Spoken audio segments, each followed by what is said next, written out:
Hi, Life Spring Church. How are you? Uh, so, my name is Maggie, and today I'm bringing you a message of encouragement. And I wanted to talk about the opportunities that exist in this time of COVID. Yes, they are opportunities, and how we can be bold as Christians and be the face of Jesus in this time.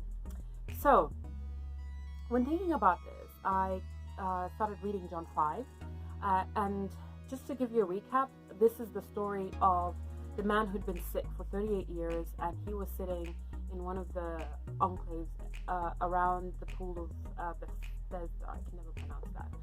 And while he was there, Jesus healed him and told him to go on his way and carry his mat. As he was going on his way, he bumped into the Pharisees, who told him not to carry his mat. And of course, he mentioned that I was healed by Jesus. And later in the story, as you're reading it, we come across Jesus, who basically says that, I know it's the Sabbath, and we all know, the Christian context of the Sabbath was you're not supposed to do anything, much like we are now with COVID. But he said, as long as my Father's working, so am I. So from this, I was like, God, what does this mean for us?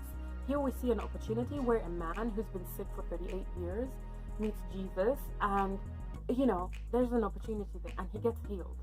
But it's also done on a Sabbath day where it's inconvenient, and Jesus could have chosen to take a seat back and be like, you know what, it's Sabbath. But we know Jesus wasn't like that. But then Jesus also says, as long as my Father is working, so will I.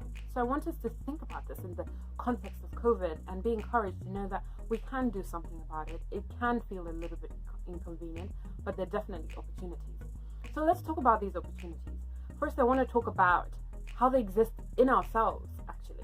I feel that if we're going to be the face of God, which is the first thing I think that we can be as Christians at this time, be intentional about being the face of God. We also need to look within ourselves about the things that we need to pour in ourselves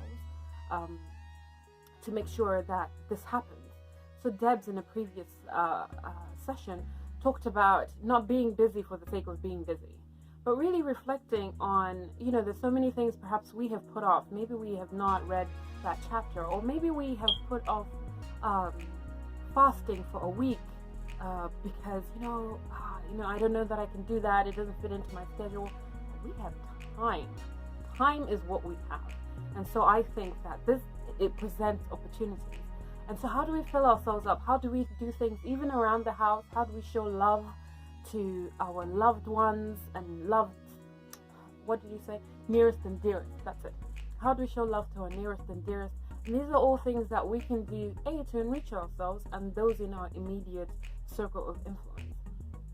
So simple things like saying please and thank yous, realizing that some people are going through this with a very different lens, even in the same household, whether it's a housemate or whether it's your family, and how people are processing this is coming from very different avenues. And how can we show the values that we have as Christians, ones of kindness and ones of empathy to those around us? But I think also there's almost a call to action for our community. There's so much happening in the community at the moment, and there's so many apps where you can tap into and be the face of Jesus for the communities around us. But I think it's also a time to just push beyond what would be comfortable for us.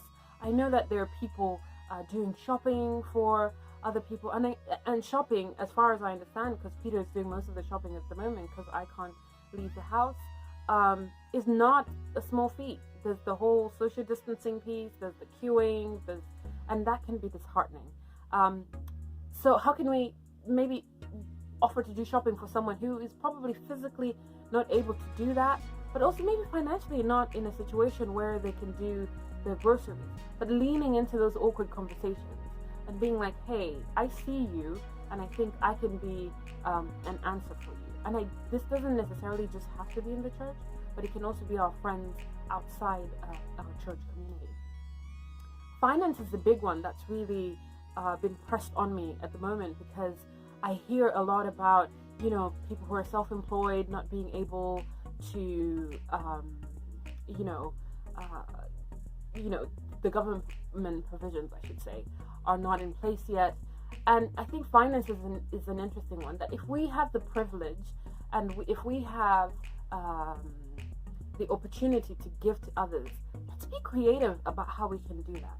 Okay, like, are there people who we work with that are self-employed that perhaps we can pay them and they can give us a voucher that we redeem after the COVID